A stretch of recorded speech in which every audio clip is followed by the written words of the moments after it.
On today's show, I'm talking with Sammy Abdullah, the co-founder and chair of Blossom Street Ventures. And we will be talking about the state of the market and how it has swung back to founders, how AI will or won't affect SaaS companies, and the unique approach Blossom Street takes in investing. Welcome to Bootstrapped, the lighter side, the podcast for B2B startup founders wanting to achieve success without giving up ownership or control. This podcast is brought to you by Lighter Capital, the leader in founder-friendly financing for B2B SaaS companies. Learn more at lightercapital.com. Thanks for joining us, Sammy. It's great to have you here. Let's start with, can you give us just a brief overview of Blossom Street Ventures? You are about to raise your 12th fund, so you've been at this for a while. Yeah. And I don't want anyone to think we're too big when they hear 12th fund. I raise a new fund every year. We call the capital right away. We deploy it over the following year. So we started in 2014. We're 11 funds in, about to raise our 12th. So that's how we work. In terms of the fund itself, I would call us a special situations venture fund or even early stage growth equity fund. What we really do is B2B SaaS, trying to invest at, call it 6 to 8 times current ARR. And generally speaking, we are the last fast or small investor. So what does that mean? Last fast or small? Last round prior to exit, fast round whereby speed matters more than almost anything, and small rounds in larger companies whereby other VC can't get their ownership stakes. I don't have an ownership stake threshold. I have a revenue multiple threshold. So that's somewhat of the special situations mandate, but we're also, I would say, classic early stage growth equity. Okay, great. Yeah, and you put out a great report that we republish every quarter. Is it the SaaS index? We put out SaaS metrics on our website. They're publicly available for free. It's a lot of data. We update it constantly, but quarterly is when you really need to update the multiple section, which I think is the juiciest part. And then we put out our newsletter once a month. We're pretty active on the content side. Yeah, you're pretty prolific for a one-man band. It's quite impressive. But let's get into the state of the market. So we've been hearing for the last really almost 3 years now how difficult it is to raise venture, and for companies that are out there seeking investment capital, that it's just not around. So what are you seeing? I am not seeing that. I think the pendulum has swung back to the founder materially. We're seeing deals getting done. We're seeing multiple term sheets in rounds. It's been very hard for us to get something done. We have not we are closing a deal now, but we have not closed one since last January. All right. And that's a very long time for us not to do a new deal. In fact, I'm behind on deployment on this fund. So we are seeing a very good market for founders. You know, lenders are doing very interesting things. The Riversides of the world, Bigfoots, Lighters, Recurring Capital, they're all putting out really interesting term sheets that replace equity. We just saw Comerica put forth a really aggressive term sheet into a company that we're interested in. Without venture backing? Light venture backing. So back in the day, whereas Comerica would have done, underwritten to sponsor, kind of like an SVB does or used to, they kind of didn't do it this time.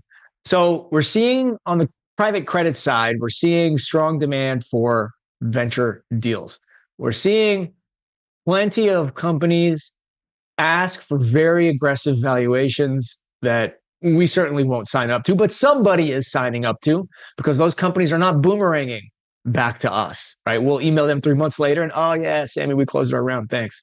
So we are seeing that the market is open. Additionally, the investment banks at our level, call it the mid-market level, they're putting out data that says this is the most active M&A market they've ever seen. Software Equity Group especially is citing a very robust M&A market. You're seeing it in the IPO space. Netscope just went public. That's a very good SaaS business. Navan, that's not SaaS. That's travel tech. They just went public. And then, of course, you had, Service Titan, SailPoint. You've had a few go recently that were, they're good IPOs. They got their IPOs done. Whereas 18 months ago, right, there was no IPO market. Yeah. So we're starting to see some liquidity, hopefully, because there's been a lack of DPI for years. we're seeing founders get funded. I don't know where exactly that capital is coming from, but it is there. So the market has opened back up for sure, in our view. Well, you like Blossom, like Lighter Capital, has a strong focus on SaaS companies. And for the last year plus, there's been a lot of hype that AI will kill SaaS. What's your view on that? Yeah, I think it's silly. I think software companies, especially at the Series A, let's call it Series E stage, are absolute best position to take advantage of AI, right? These companies have the leadership, they have the vision, they have the customers, they know the business problems that the customer wants to solve. They have the dev teams, right? They've got the CS teams getting feedback. They've got the sales teams with their feet on the ground. In other words, to count out the existing software companies, which already have the infrastructure and the customers and the resources, and oh, by the way, they're thinking about AI every moment of every day, is really silly in our view. And if anything, we think the existing crop of software companies is absolute best positioned to find real business use cases for AI, of which there are very few right now. But if somebody's going to find them and deploy them at scale, it will be the existing crop of software companies that are nimble, that have the customers, that have the teams to do it. We're seeing that in Lighter Capital's portfolio as well. I'd say at the beginning of the year, we were pretty worried in terms of, how should we change our underwriting given AI? And we do look at it. But what we've seen is, so far at least, our companies have just become much more efficient. So they're able to grow without adding costs because they're using AI versus being replaced by AI. Early days, but we haven't seen that. So let's talk about how you underwrite when you're looking for deals, because you describe yourself as not a home run VC. Yeah, we are underwriting to generally a 3 times cash on cash return in, call it 3 to 4 years.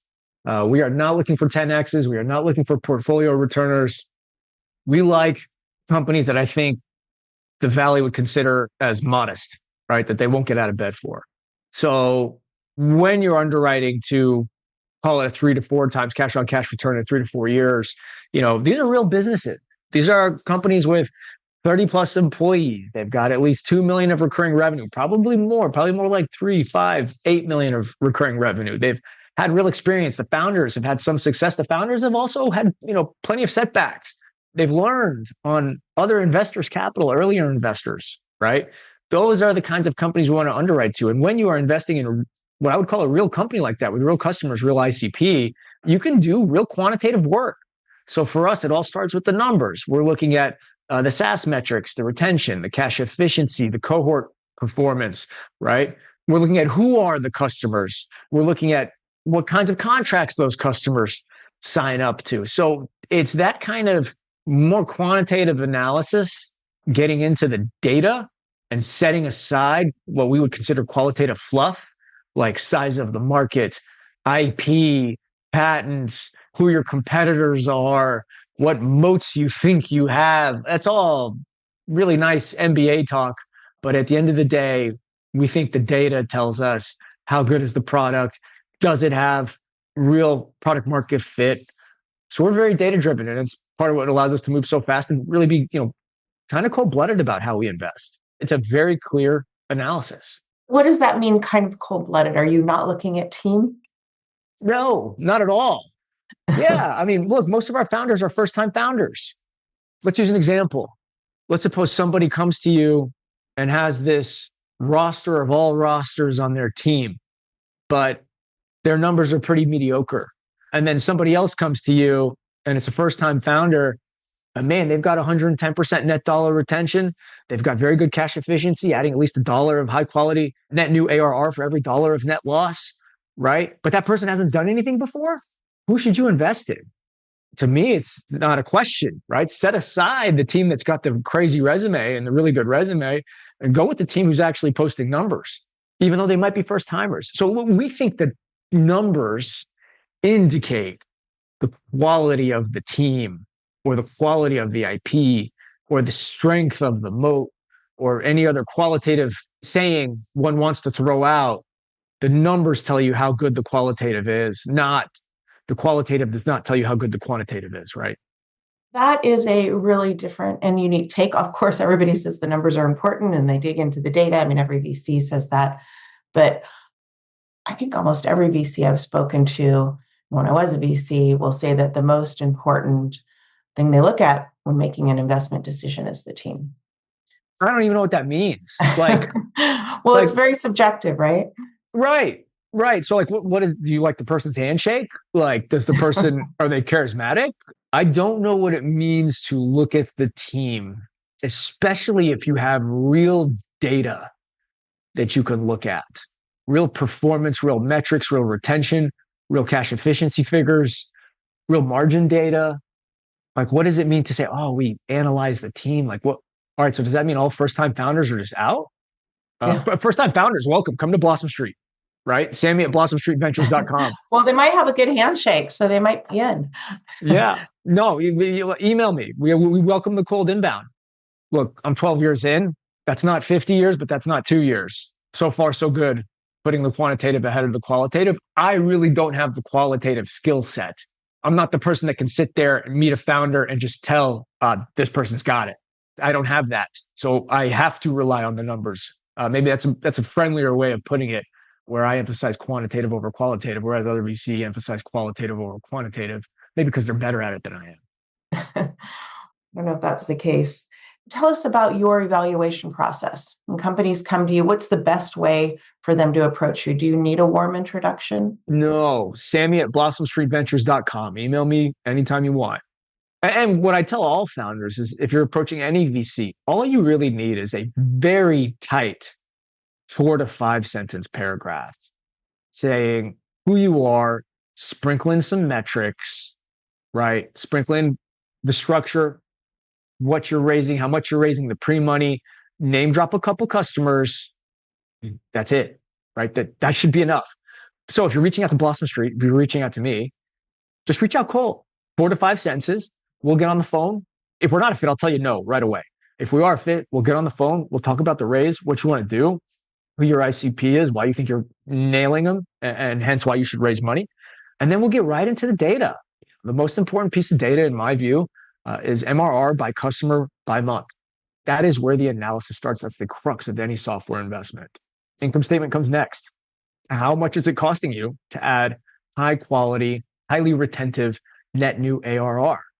So in my view, if you're adding about 70 cents of net new ARR for every dollar of net loss, you're doing well. What is the reciprocal of 70 cents, right? 1 divided by 70, that's about 1.4, 1.5, right? In other words, if in a year you add $1 of net new ARR and it costs you 70 cents to do that, then your payback period on that net new ARR is about 1.5 years. Yeah. That's quite good, especially if your net dollar retention is above 100%. Now you're creating that annuity, and you're creating annuities at the cost of $1.50 for each dollar of annuity. That's a SaaS business, right? Do that all day. So if you're at least 70 cents of net new ARR for every dollar of net loss, you've got roughly a 1.5-year payback period. We would love to invest in you. You said something before that I think really goes against the grain, which is reach out to me cold. We've heard other VCs say, don't reach out cold. We'll never look at your information. And if you can't figure out a warm introduction, that's a leading indicator that you're, maybe not good at sales. So that's really a different take. Yeah, I think those guys are jerks. But look, if you're a founder, you have better things to do than to mine your LinkedIn or a connection to some VC so that somebody can then take time out of their day to introduce you both. And it's the same thing that could have been achieved with a cold email. I don't know why any VC is so arrogant to think that that is the best way to be contacted, right? Like, saying no is very easy. I say no constantly. That's the job. The job is to say no. That's your job. That's my job, saying no, right? And so if you send me an email and it's not something that fits our mandate, I will say no very fast and I just move on. And it takes seconds. Truly, it's just not a time suck. My email address is all over the internet. Pretty sure it's all over our website. It's on every blog we write, or close to every blog. You know what else? If it is a warm intro, let's say one of my investors says to you, hey, man, you got to meet this SaaS founder. And let's say that person's really not a fit. Well, guess what? I now feel obligated because it was my investor that made that introduction to burn 30 minutes of my time and maybe 30 minutes of that founder's time, right? Just so I can say to my investor, you know what? Out of respect for you, I took the call and it just wasn't a fit for either of us. What a waste of everyone's time.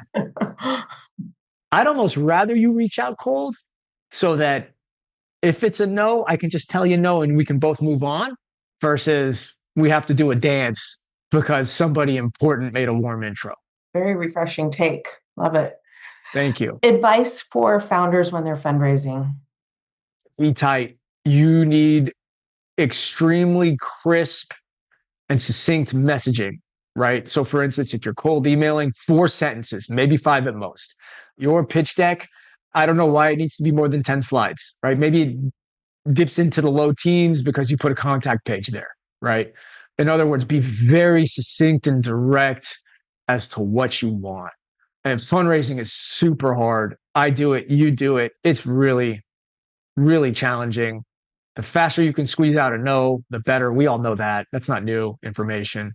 But just being as succinct and direct as possible, I think at least allows you to manage your time well because you get those no's faster so that you don't burn out chasing individuals that you might be good enough, you might not be good enough, but you really haven't given them the information and all the data. And just be real open with your data.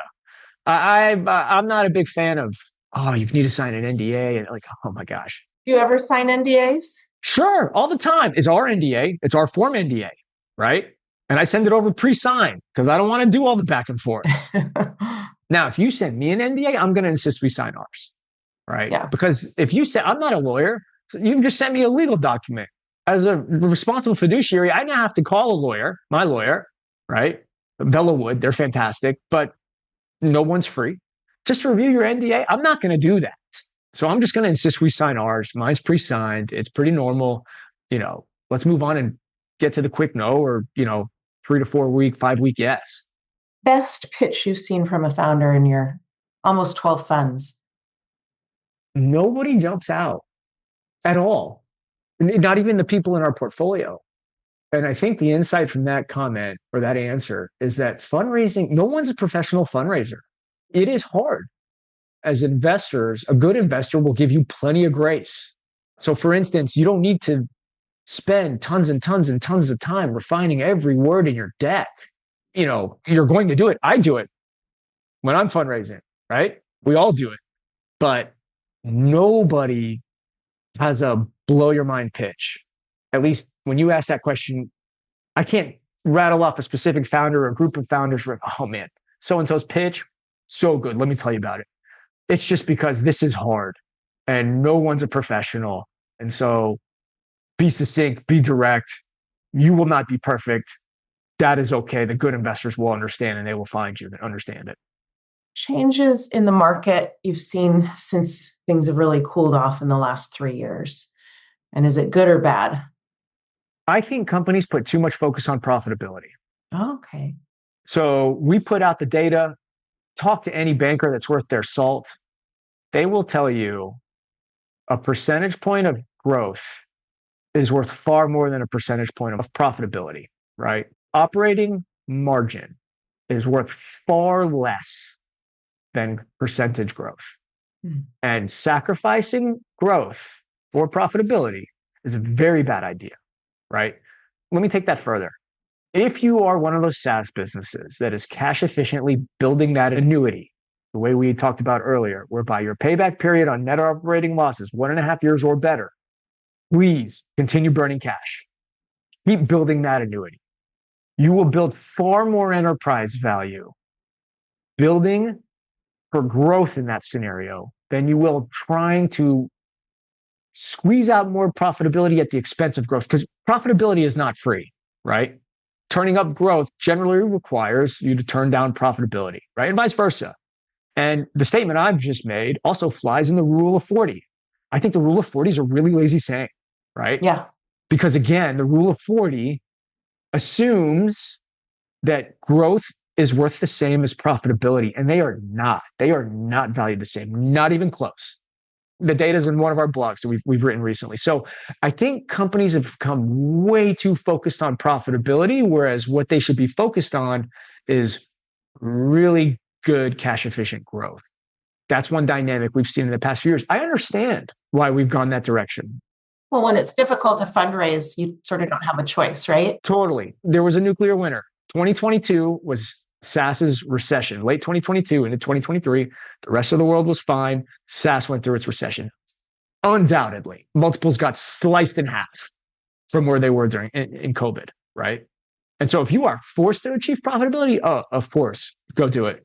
But if you are one of those companies that has a really good payback period on your high quality growth, there is equity for you.